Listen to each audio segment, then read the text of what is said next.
Hello guys, welcome back to another video. In this video we're going to be looking at replacing the gear stick ball on this imp here. I'm going to explain about that in a minute.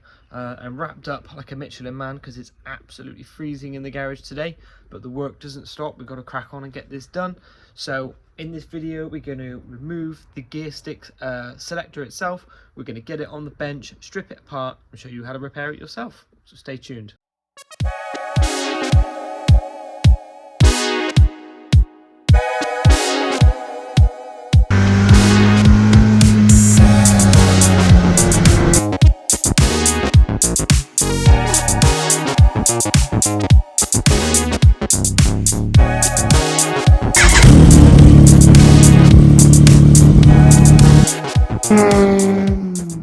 Originally, back in the factory, the bottom ball swivel down here, as I call it, was fitted with I think it was like a felt ball or something. It was a material that degrades after time. As you can see here, there's no gearbox in this currently, but that is totally worn. The whole thing moves up and down, and yeah, it feels dreadful. It feels really dreadful. Like I said, it's moving a lot because there's no gearbox in it, but you can see there that is totally worn out.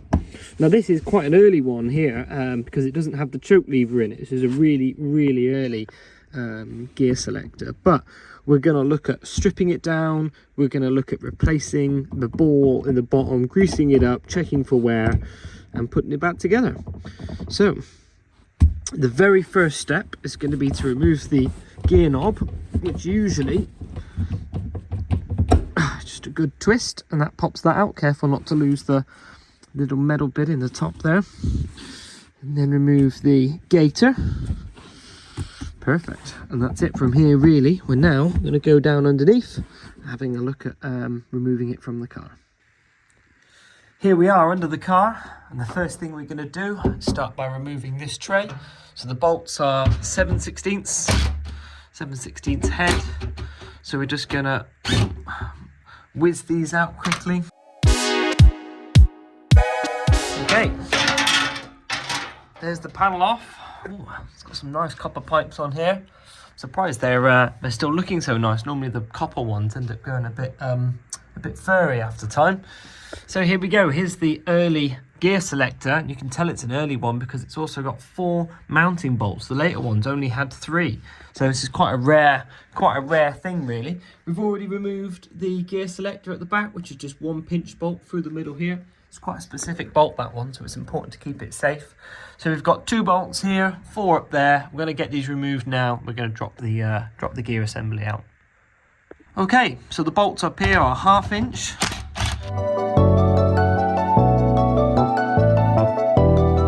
And the 2 at the back here are 1/2 inch as well. Make sure you note which way this plate goes round, because sometimes I get it the wrong way. It might be the wrong way around now, actually. I'm going to have to check. There we go. Now, hopefully, this should just, look at that, just like that. Perfect. There we are, 1 gear assembly. Let's get it on the bench and have a look. Right then, so here we are.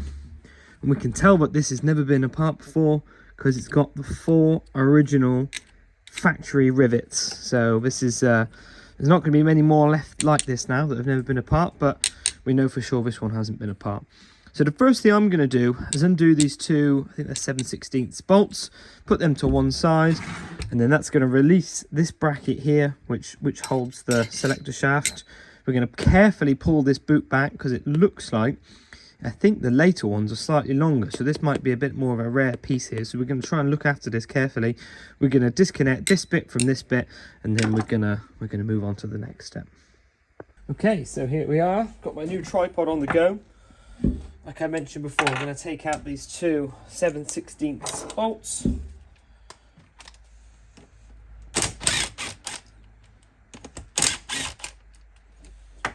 Keep these to one side.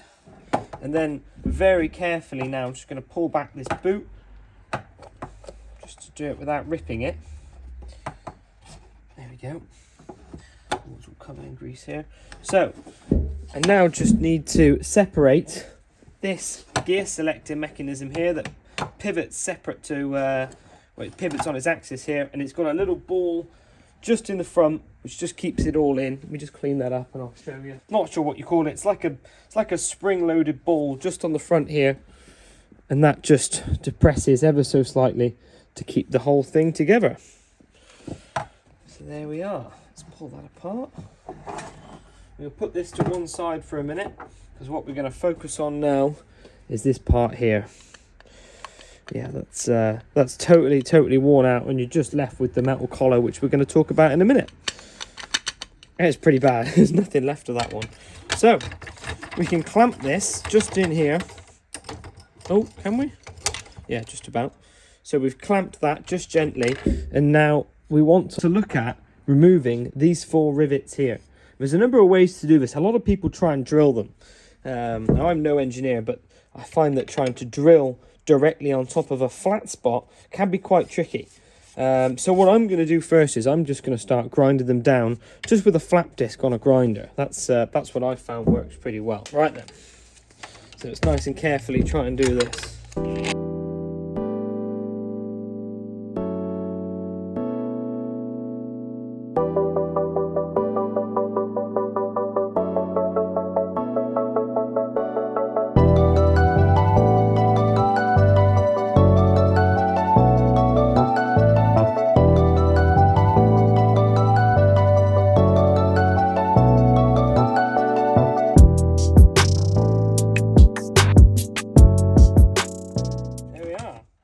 So I've just very carefully just kissed the top of there.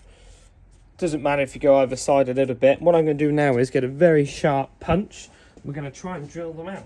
The trick is to get it bang in the middle, and I say it's not easy. It's easier said than done, but somewhere near the middle is normally good enough.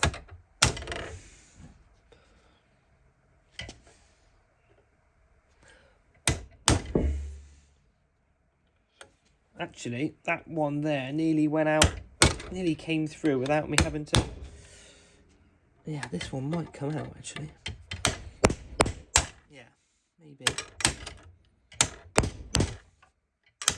No, just need a little bit of drilling. You can just see the indent where it started to... where the rivet started to move inwards. Start drilling and see how we get on.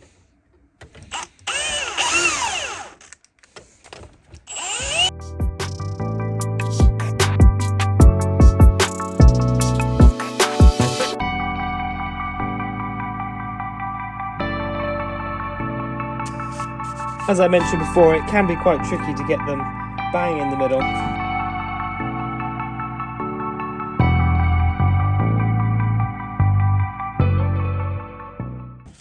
Tickle it a little bit more with the grinder. I'm just going to use the cutting disc to just try and get it right on the head.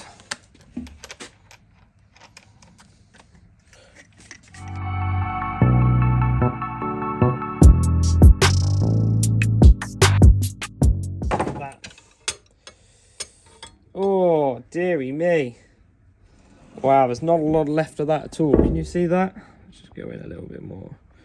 So all this here, screwdriver, this is all what's left of the old ball. I can't remember what it was made of. Someone would be able to tell me better in the comments probably.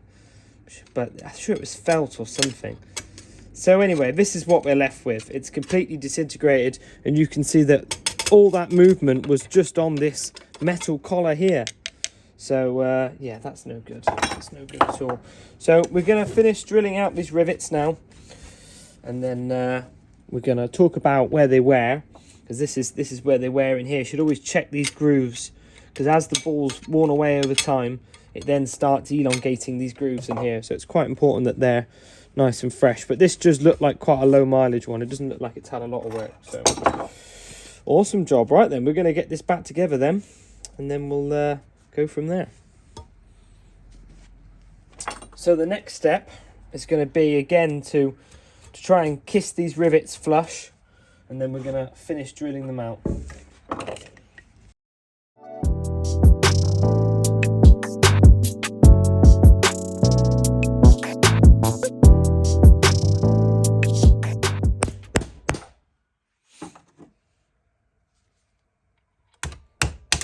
There we go, there goes one. There goes the other. There goes the other. And there's that one. Cool.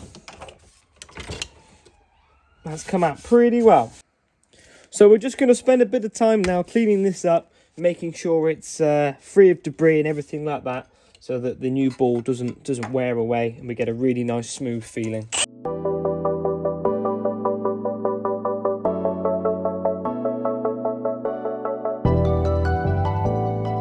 There we go. It doesn't take much, but it's just really important to get everything nice and clean. We'll get a bit of brake cleaner in there, and a bit of a rag. Same again in this half. And we'll move on to the next step, which is going to be the gear stick itself. It's really important to remember the order of how this comes apart. So what I like to do is I like to just slide off the spring and the slide off the spring and the collar. They all need cleaning up as well because they're minging, and we'll keep them to one side. So the key now is we need to drive out this pin here. There's a couple of ways to do it. What I like to do is just sort of get that in the vise there and just get it moving. There we go. And then go back to our punch we had earlier.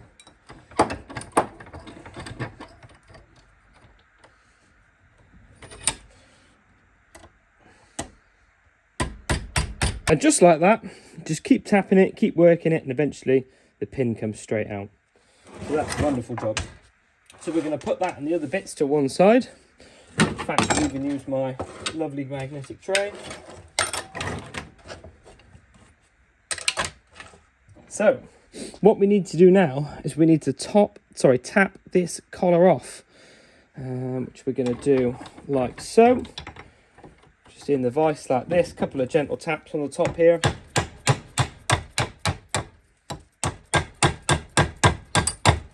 And there we go. And now we've got the collar off. I'm going to put all this in the wire wheel now and clean it up. I won't film it because you don't need to see that. Okay, so here we are with the new ball. I don't actually like this style. This is a new style that the Imp Club started supplying. I actually like their old style, but you'll now see why you have to remove the collar. The last time I gave these to do to someone, they rebuilt it that way, and I said, no, that's not how it goes. Oh, what have I done now? Got it stuck on the collar. You have to take the collar off first. Not sure how I've done that. There we go. And then the collar goes that way, not that it matters. And then you slide the new ball down the gear stick here. And you want to line up the hole as best as you can. You'll notice that there's no hole drilled in this side. I'm not sure why that is, but the idea is that you then put the whole lot together and re-drill it yourself.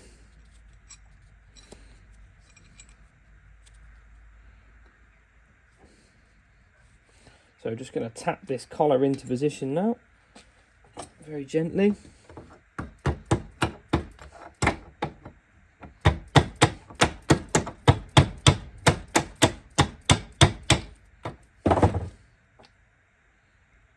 Just going to line up the hole and use a screwdriver just to centralize it. There we go. We know we're in the right place now. And then I'm just going to slide that cup over it and again centralize it as best as I can. Perfect. So the last time I fitted one of these, I actually ended up cracking it along here. This is why I don't like this setup. So the best thing I can suggest now is to find a drill bit that's just the right size for this hole, and to drill this size, just the size bigger, so that it's all the same size, and then very carefully drive the pin through. What I tried to do was I tried to make the pin quite tight in this bush, and that's when it cracked. So it's really important that you get the hole the right size. So the drill bit that I have here is a 4.5mm, and this is the one I'm going to start with. I've got the ball back in, I've checked that it's all lined up right, and then I'm going to very carefully drill through to the other side.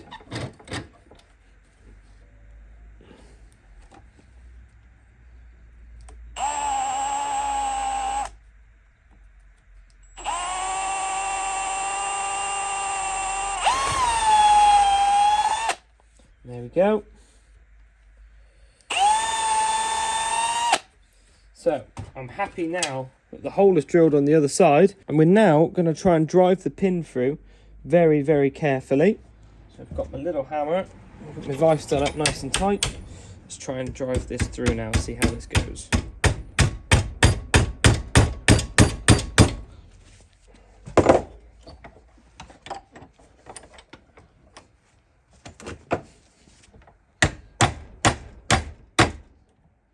Wonderful.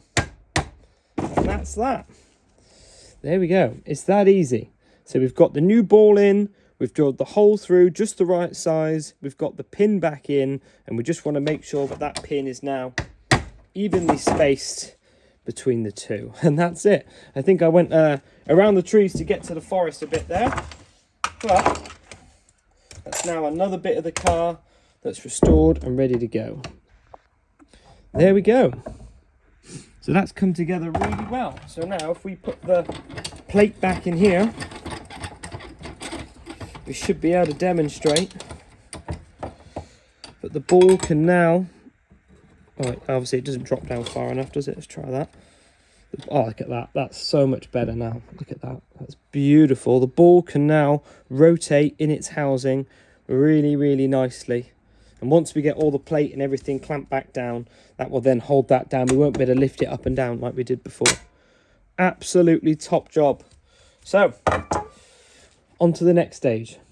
Okay, here we are. We're back again. It's a couple of days later now. First chance I've had to get back in the garage. So, we've got everything cleaned up, ready to go. I'm going to apply a little bit of grease. You don't have to go mad with it. Just a little bit of grease in here. A little bit on the ball. Again, don't need to go too mad with it. I'm just using generic multi-purpose grease. Now then, it's important to put this back in the right way with the little ball at the front there pointing forward. Just bring that camera back a little bit. There we go, just like that. And it's important to remember that the pin is in the middle, because you can get it slightly too far to one side. And now it's important to remember the order to make sure everything goes back on correctly. So we've got the spring first, and then we've got the cup, and then we've got the plate. And not that it matters, but I do like to try and get this back on the same way it came off. Not that it really matters. Perfect. Looking like a great job already. So what some people do is, some people use self-tappers in this instance. I'd like to use rivets because that's what it had originally. So it can be a bit fiddly to get all the rivets in and started, but usually once you've got one started, it all comes together. So that one's just got a few presses in it. And we're just going to try and do the one in the opposite corner. I haven't got this clamped in the vise tight enough.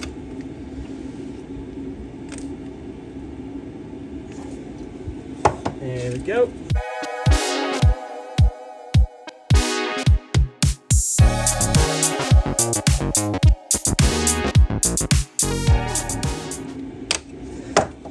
And there we are. Oh yeah, that's perfect. Really happy with that. Yeah, that feels loads better already. Perfect. So now it's just a case of connecting it back up to the rest of the gear selector. So I'm just gonna try and clean off some of the old grease here. Put a bit of fresh in there. Again, you don't need to go mad with the grease. Just a little bit helps it on its way. So this needs to be this way up, not that way up. It goes this way up like that. And this can be a bit fiddly. Sometimes it's easier on the car, but I never struggle too much. So it's important now just to try and locate that ball in the socket in the bottom. You know when it goes in. And then it's sometimes easier to just start the boot on its way Otherwise, especially these slightly smaller boots for the earlier cars, they can be a bit fiddly to get on. So, going back to our screws earlier, bolts, just gonna line that up, get that started a few threads. Perfect. And then same with the other one.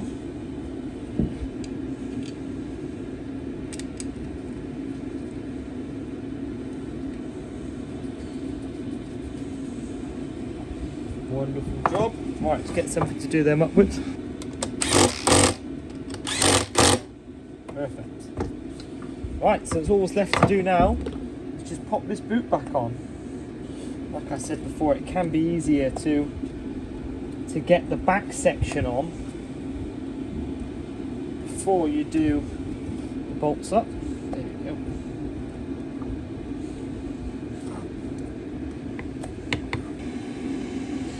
Okay, so here we are. We've now got the boot back on. We've got it all back together. I'm just going to start now and just put a little bit of grease just in here. Again, you don't need to go mad with the grease. Just a little bit keeps it on its way. Just sort of work that back and forth in there a bit. Maybe a little more. That's too much, but there we go. I don't need to go mad with the grease at all. Same on this end, where it mounts to the car. Just sort of keeps it all well lubricated. I've been inspecting the flexi while I'm here. This flexi here, it doesn't seem too bad. I think it will go again, but I do always recommend replacing these with a U-J, like from someone like Mike Dent, who supplies them at competition parts. It really does transform how the car feels. So anyway, I hope this has been an informative how-to video. I say it's pretty straightforward. The things to remember are keep everything nice and clean, put it all back together in the order that it came apart in. Like I said, I like to use the original rivets. You've got to make sure that you get the gear stick in facing the right way. So we're going to throw this back in the car now, and then at some point we'll connect it up to the gearbox when we get the gearbox back, and it should feel like brand new. Okay, so here we are back under the car. Got the gear selector bolted back up. I purposely left the bolts loose because what I plan to do is once the gearbox back in, is I'll sit inside the car and I'm going to wiggle it left to right, looking down at the top of the ball to make sure I get the gear stick in the most central position when it's in neutral. Because if you have it too far this way or too far that way on the elongated holes there, you can actually damage that the circular cup in the top that's holding it all together by trying to force it into a gear. So we're going to line that up later. I've got the back end all in now. We're going to have a look up from the top in a minute and go from there. So just to demonstrate, this whole section now will be able to move forwards and backwards once the gearbox is connected. So what I was trying to describe down below is sometimes neutral might be over here and you might be looking for neutral on this side, but actually you want neutral to be somewhere about in the middle. So I'm going to leave this loose now, but just to show what a difference that's made, comparing it to the before video and the after video, you can see now that it's nice and tight together. There's very little movement separate from the stick and the cup. That feels absolutely lovely. I'm really happy with how that's come together. Perfect job. And so this concludes this how-to video. Thank you for sticking along with me as I mumble my words and trying to work out what it is I'm saying. Hopefully if you've enjoyed this video, I'm going to be doing loads more how-to videos working on Hillman Imp, so if there's anything you want to see, let me know. I might be able to put a bit of a video together for you. If you've enjoyed it, please like and subscribe, and hopefully I'll see you on the next one.